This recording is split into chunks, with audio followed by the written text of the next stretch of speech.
I'm on a date right now, and we're going over celebrity crushes. And he just told me one of his celebrity crushes is Jessica Alba. And I was like, okay, perfect. Mine is Annalie Choppa. And he didn't know who that was, so I'm pulling up pictures.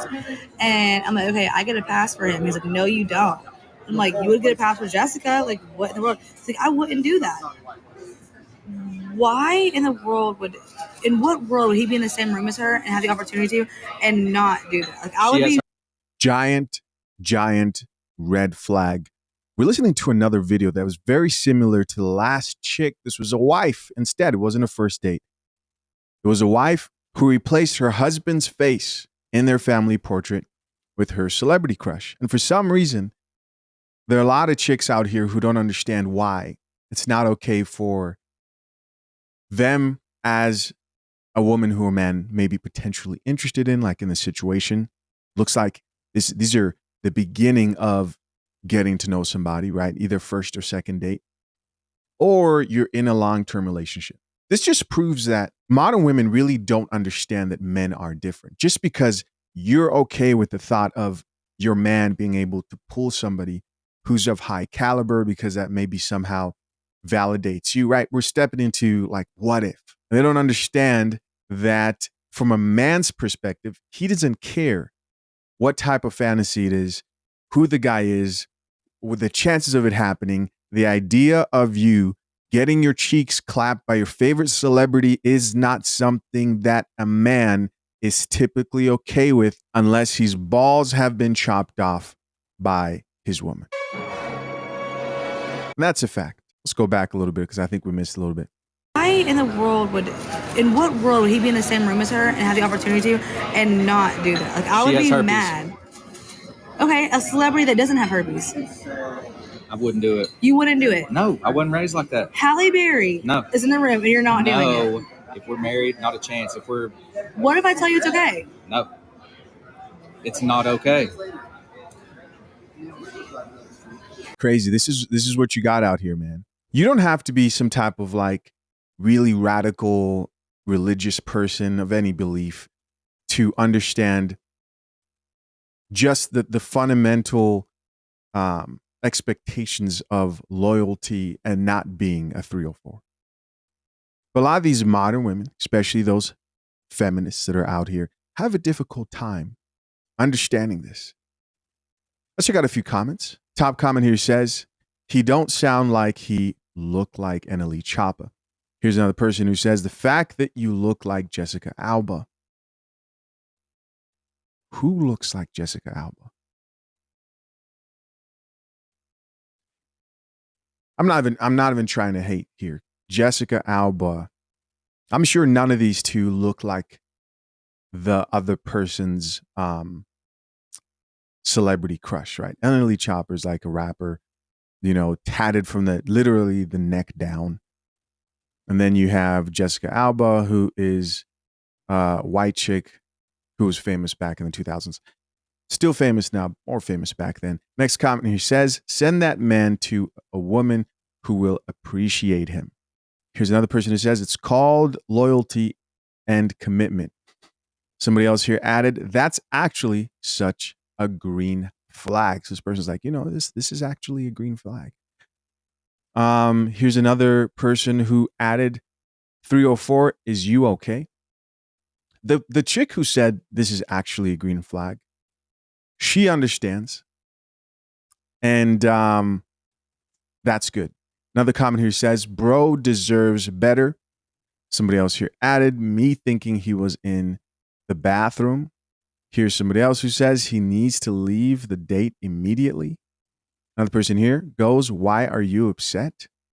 You're upset because he is not willing to risk a relationship or a marriage, is what it sounds like the hypothetical was, for one night with a celebrity. And that to me is crazy. I'm on a date right now, and we're going over celebrity crushes. And he just told me one of his celebrity crushes is Jessica Alba. And I was like, okay, perfect. Mine is Annalie Choppa. And he didn't know who that was, so I'm pulling up pictures. And I'm like, okay, I get a pass for him. He's like, no, you don't. I'm like, you would get a pass for Jessica? Like, what in the world? He's like, I wouldn't do that. Why in the world in what world would he be in the same room as her and have the opportunity to and not do that? Like, I would be mad. Okay, a celebrity that doesn't have herpes. I wouldn't do it. You wouldn't do it? No, I wasn't raised like that. Halle Berry No. is in the room and you're not doing it. No. If we're married, not a chance. What if I tell you it's okay? No. It's not okay. What's funny to me is that women that have opinions like this will turn around a day from now, a week from now, years from now, and they'll be asking, where are all the good men? Well, ladies, you kind of turned them off with your opinions because all that discussion revealed is that you are not committed and you are not loyal. There's another video of people who've been telling me to react to. I got to find it and I'll actually get into it. But throughout the past few years, we've seen this a bunch of times. Chick loses it at a concert or something like that, disrespects her man. There's another video of this guy holding back his girl at it was a concert, and he's literally trying to hold her back because she wants to run up on stage and she's fighting him. There's just a certain type of man who doesn't care how famous that man is. He expects loyalty, and that would be an extremely embarrassing experience for that individual. The chicks who cannot control themselves around certain male celebrities and their legs immediately spread wide open. This is not me being dramatic. I've seen the chicks comment this underneath posts. Like they'll have like a gif of a gymnast spreading her legs underneath like certain male celebrities. And all I'm thinking is like, you can't possibly have a boyfriend or a man you respect in your life. You can't possibly be married and believe in those type of comments underneath photos. Next topic, Joe Rogan Experience featuring Mark Zuckerberg. Everybody's talking about this guest appearance. In this video, the one thing that shocked me, there were a lot of things spoken about, but the one thing that shocked me was hearing Mark Zuckerberg actually acknowledge that there is a war on masculinity. I'll be honest with you. I didn't know how to feel about that. I know how I really thought about hearing that come out of his mouth. And we'll talk about why that there in a little bit. Let's listen to a little bit of this and we'll talk. Companies that can unlock all the value from having great people, no matter what their background or gender. But I think these things can always go a little far. And I think it's one thing to say we want to be kind of like welcoming and make a good environment for everyone. And I think it's another to basically say that masculinity is bad. And I just think we kind of swung culturally to that part of the kind of the spectrum where it's all like, okay, masculinity is toxic. We have to like get rid of it completely. It's like, no, like it's both of these things are good, right? It's like you want like feminine energy, you want masculine energy. Like I think that's like you're gonna have parts of society that have more of one or the other. I think that's all good, but I do think the corporate culture sort of had swung towards being this somewhat more neutered thing. Hearing him say that to me, bro, it's just so nuts. No pun intended. But you're listening to Mark talk about how there's a war on masculinity and this male generation that's neutered. And you're wondering, what's the motivation for this? There are a lot of people who think they know the motivation for this. We can jump to the comments here and really see what people have to say in response to his statement. This person says, a wolf in sheep's clothing. He would never backtrack on the censorship if Kamala Harris won. And somebody else here says, damn, trying his best to stay out of jail. And so there are a lot of people who look at him and his statements as disingenuous. Him trying to save his own butt because he knows the next administration is going to be in power. Really has never liked most of what Mark Zuckerberg has to stand for. The crazy thing is, I want to try to make this make sense for people who aren't content creators. But I have a feeling you know what I'm talking about. But if you haven't experienced releasing content on a platform like Meta, Facebook, in particular, Instagram, pretty bad too, but Facebook, a nightmare. But if you haven't experienced releasing content on there, then you don't know that their censorship and the content that they flag, the things you're not allowed to talk about, are ridiculous. You may know if you tried to comment on a video and have somehow been blocked, or have been told that you may be posting hate speech. And what Mark Zuckerberg has recently said is that he's pulling back on censorship. Now, is this just a coincidence that this is happening at the same time that there's a new administration coming in to power, that he's acknowledging that there's this war on masculinity? I mean, can you really fake jiu-jitsu? Because you see him getting into fighting, and you see the rebrand of him switching up his personal brand, which has had a pretty profound aspect of how people view him. But there's still a lot of people who are just not buying it. I'm really interested to see how things progress going forward. There are plenty of people who not too long ago would have thought you are a bitter, lost person as a male, right? That you're just speaking nonsense if you got online and said there's a war on masculinity. You'd put into a crazy category. But now there are more people acknowledging that. And when you think of who's been censoring men at an absurd level, social media platforms definitely fall into that category.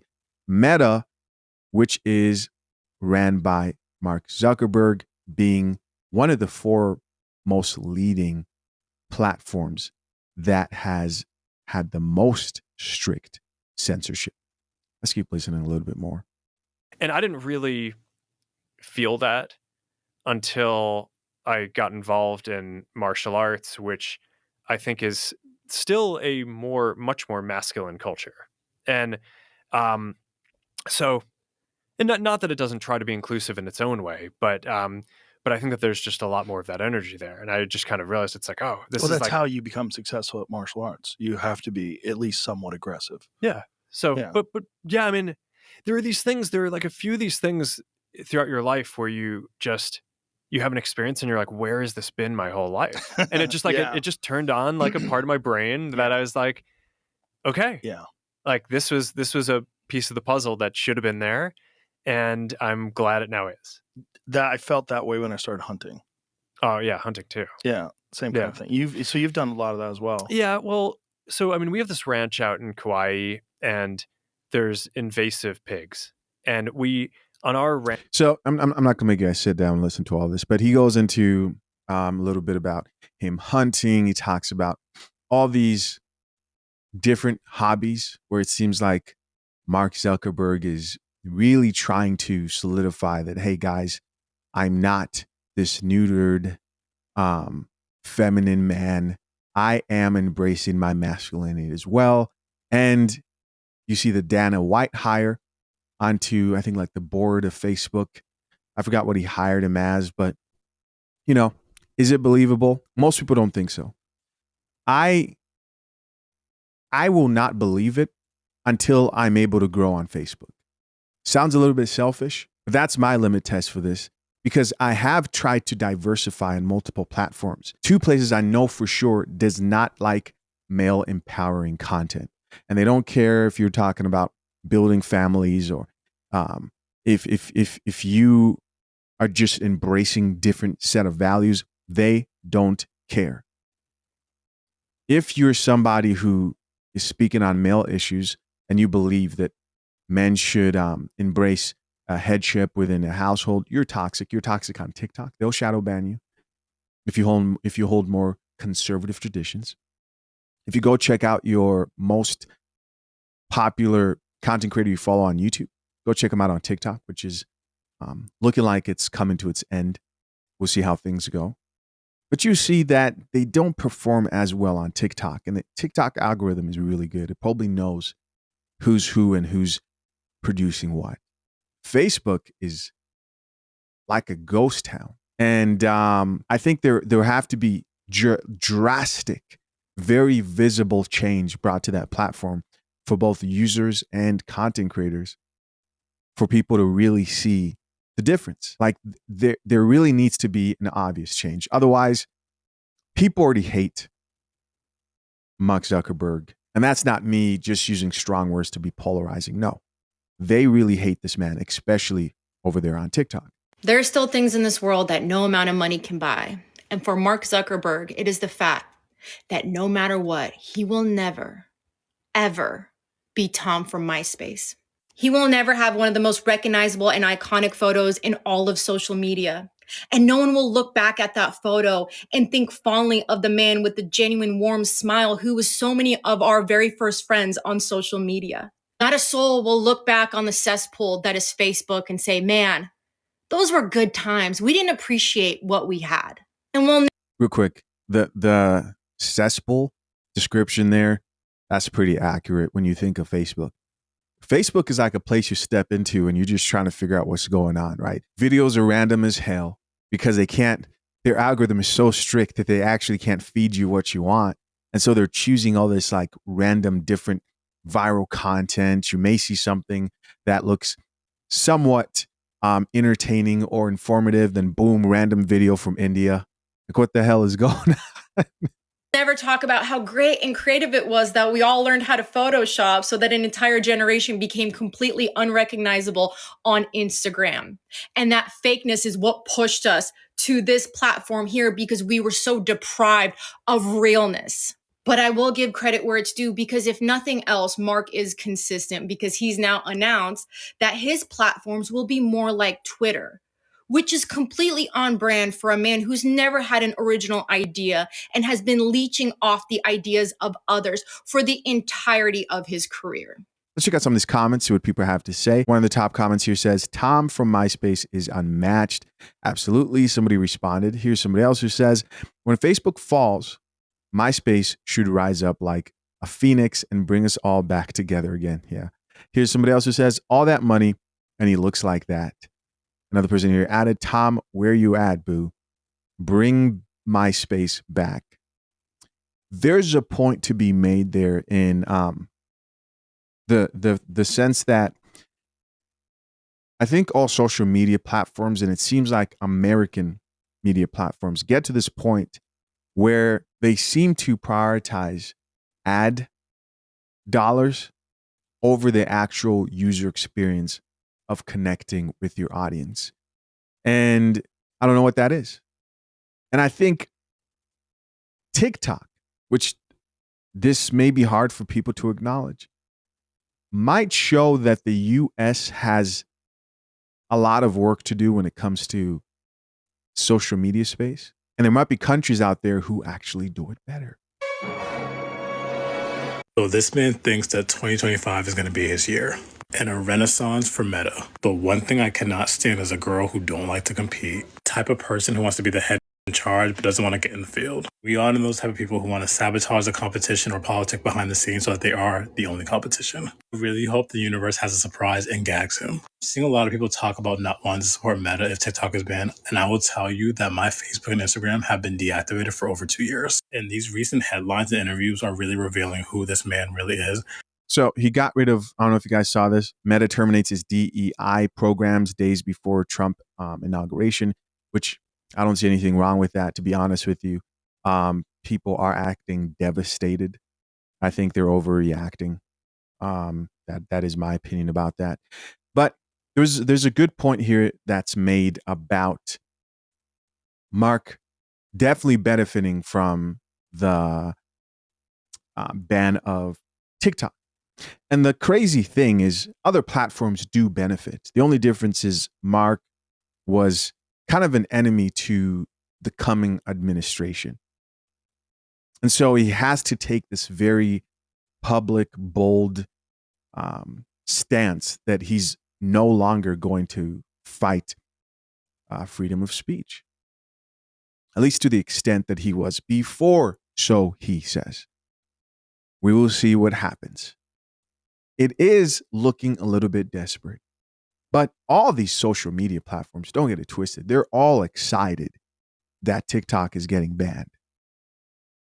There's not any reason why any one of them would want more competition. There's just no reason. And one thing I would respect about like a Donald Trump, or Elon Musk, or even a Jeff Bezos is they are who they are. They don't pretend to be something else. But people like this always send. Mike Zuckerberg got another thing coming if you think I'm switching over to Instagram to post my videos. I'm going straight to YouTube. I don't want nothing to do with Mike. I might even delete Instagram because honestly, I never really cared for it. TikTok is my main platform that I'm on every single day. You're the reason we're going through this. And I promise you, Instagram is going to get deleted as soon as I cannot access TikTok anymore.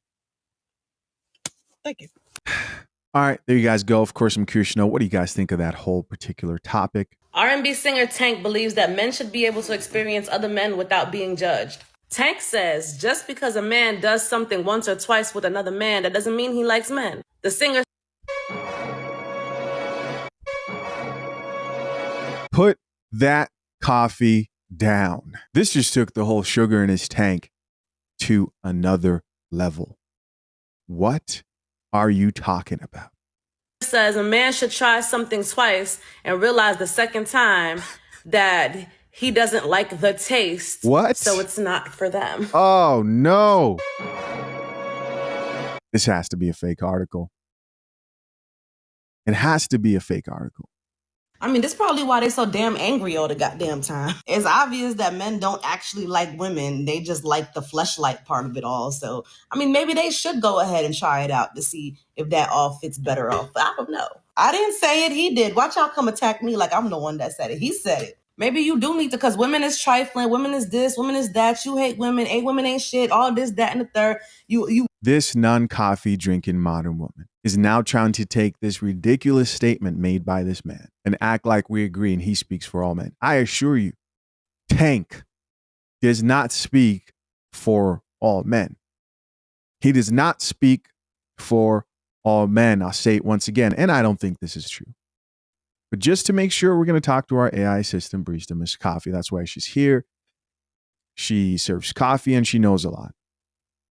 Miss Coffee, please tell me this article I just heard about, titled R&B singer Tank believes men should be able to experience other men without being judged, is not true. The article titled R&B singer Tank believes men should be able to experience other men without being judged appears to be genuine.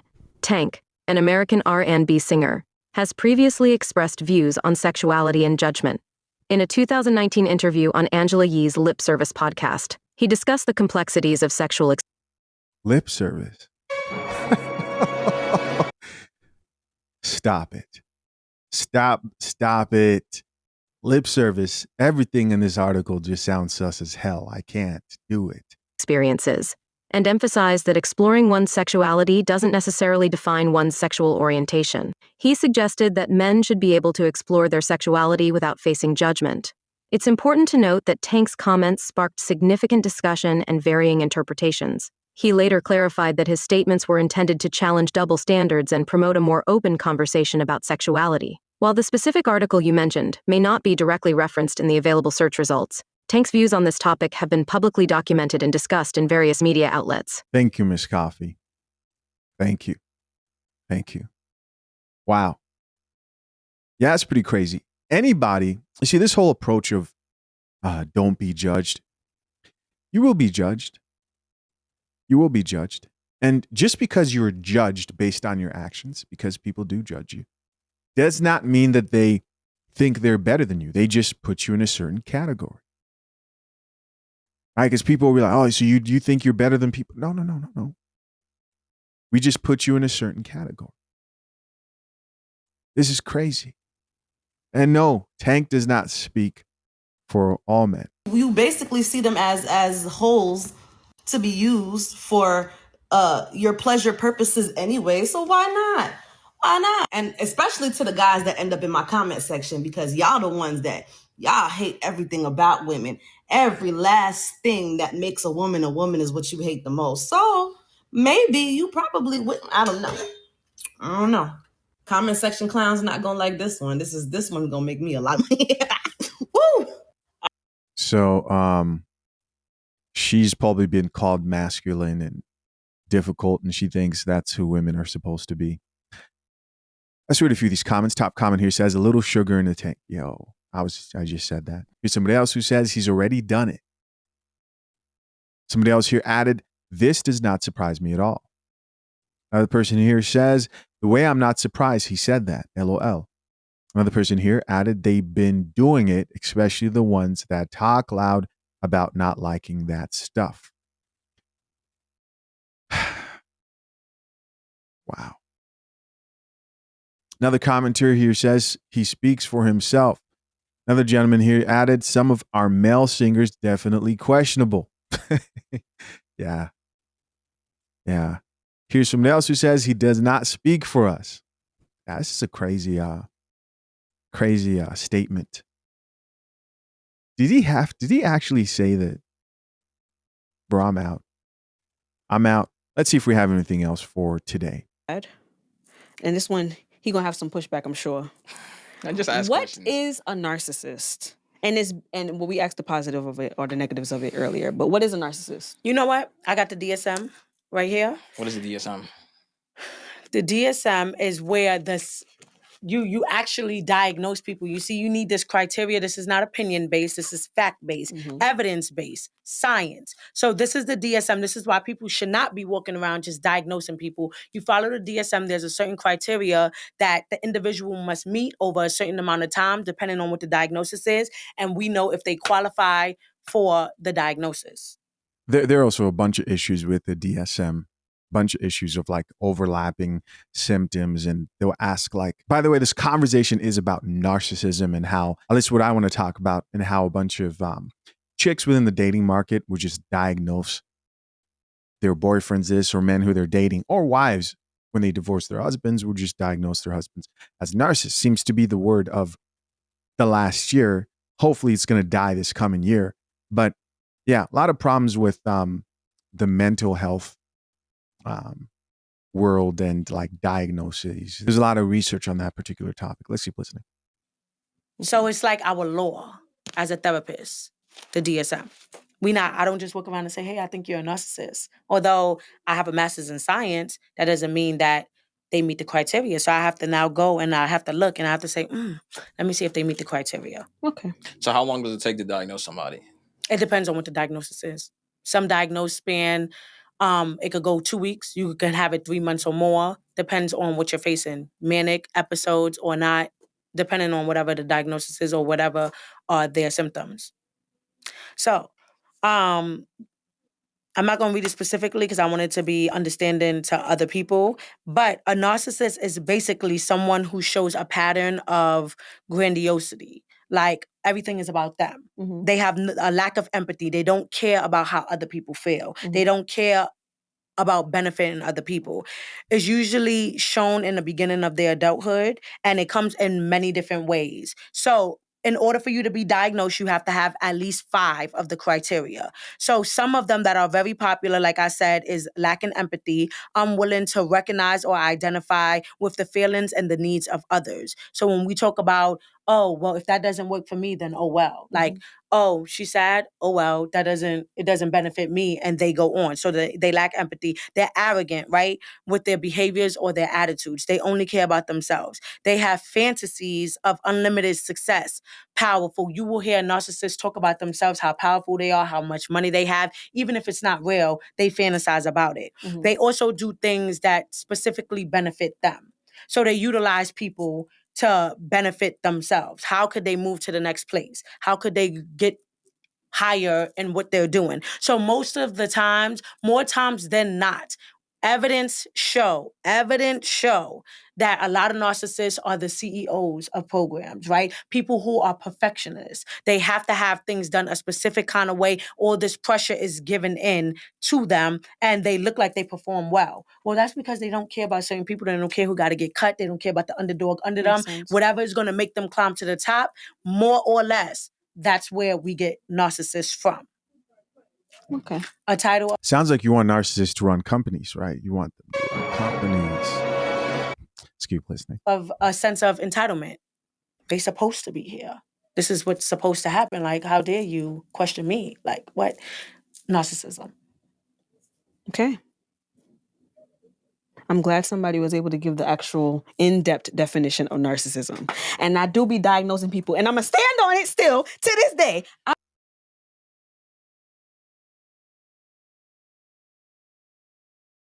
I be knowing. But this is what I'll be saying. This is why I be knowing. This is why y'all be losing me. Literally, I'm gonna speak for myself. In my opinion, everything she just said, stop fixing your lips to say I'm a narcissist then. Like, that's why it's dead. I gets say me to tight, him all bro. the time, I believe he has traits of narcissism. That's fine. You can believe somebody Yeah. has traits. That That's all I doesn't make you a narcissist, or that doesn't mean you have narcissistic personality disorder if we're going to be clinically correct. Let's be honest here. These chicks think they're able to diagnose somebody within the span of a coffee date. All these chicks, all right, within the span of a coffee date, they'll come back talking about, oh, he was such a narcissist. And then they will call their husbands and men who they've dealt with narcissists. I think that's a crazy thing. They'll do it so easily. And I bet you most of them, if you ask them the definition or the symptoms or the characteristics of someone who is a narcissist, they probably will not be able to name most of those things. They think to them, narcissist is man who doesn't let me do what I want to do. Drink the coffee. So I just want to use this time to start doing that, though, because obviously she said I believe, but I think let's use this platform to be responsible and start pushing that message. Stop using these words on people when y'all are not licensed therapists. We could use the words if we want to. It's up to you to take it or run with it or leave But it. like, that's immature to do and uneducated to do, because at the end of the day, you didn't go to college for it. So stop. It's my opinion. I would have to agree. Stop misdiagnosing people when you have not went to school to study to be diagnosing people. Stop doing I'm it. gonna still give my opinions, whether or not I have a degree. Well, you're being willfully ignorant, but that's neither here nor How there. is that ignorant? I can have an opinion. My opinion is my opinion. You're giving it ignorant because at the end of the day, you're not educated enough to speak on it, and you're speaking on it. I can still have an opinion. But And you that's can say ignorance. I believe. I or said that. feel like, I believe. Yeah, but I I still believe that you wouldn't might have use the term. What type of therapist is this? You could still, she's over there tag teaming in. See, this is the problem, man. A lot of these therapists out here are trash. Most of them are trash. Therapy works. I'm not one of those people who says therapy does not have its place. I've had a therapist. But many of them are trash. Many of them aren't rooted in reality a lot of times, right? There's this lack of personal responsibility, which is why you want to be careful. She's sitting here taking the side of a modern woman. Just can't help it. Just can't help it. Term, and the reason why I wouldn't use the term is because have you guys ever heard of the 4 Agreements? No. The book? I recommend reading it, especially for you. I recommend reading it. Now, the first agreement is be impeccable with your word. The reason why I think that this is important and the reason why I'm bringing this up is to go with what you're saying. The power of the tongue is a very powerful thing. Facts. Now, they give an example in the book of a mom. She worked hard. She had a long day. And her daughter, who sings, has a very beautiful voice. Her daughter's walking around the house and she's singing and she's singing. And because mom was so stressed out, she yelled, like, could you shut up? Please stop singing. Mm-hmm. With her doing that, she casted a spell on her daughter. And her daughter then internalized that, dang, my voice sounds bad. The girl never sang again. Mm-hmm. For years, she felt like she had a bad voice. Eventually, her mom asked her, like, why you stopped singing? And she told her. Now, I bring that up as the example of you never know the impact or the influence that you're having on somebody else. Mhm. So if you could be responsible enough or make it your duty to be impeccable with your word, that would be my recommendation for everyone. So to be very responsible with your words, as you stated, not title people or call people out of their name or say things like that, because some people, they don't have the emotional maturity. They don't have the balance to understand, like, hey, that's a you thing. That's your opinion of me. They might internalize it and say, wow, I'm really ugly. Wow, this person thinks I have big lips. Or that's why the impact of bullying is so big, because however these young people are being raised, or even adults who weren't raised correctly or with the right tools and tactics, they internalize what's being stated. So I would have to agree with you on, let's not run with TikTok terms, buzzwords, and all of these things. And we're telling people that this person is this and this person is that. You don't know how it's impacting that person. And they might actually walk away believing that they are that person and they're not. I do think that this can easily get out of hand, you know, when you get into the, oh, don't bully people. And then we're not here allowed to call people fat, or 3 or 4s when we see how they're acting, and so on and so forth. Listen, guys, as always, I'm curious to know, what do you think? To my soon-to-be married engaged men, make sure you head over to fathershaverights.com to get the #1 guide to drafting a solid and legally binding prenuptial agreement. You can get it and access that guide with offer code REVIEW. There's no reason you shouldn't be over there getting access to that free legal information provided to you by expert attorneys. Consider joining Brew Brothers, to my men who are fathers and value marriage in our modern day. Appreciate you guys. Till next time, I'm out. Peace.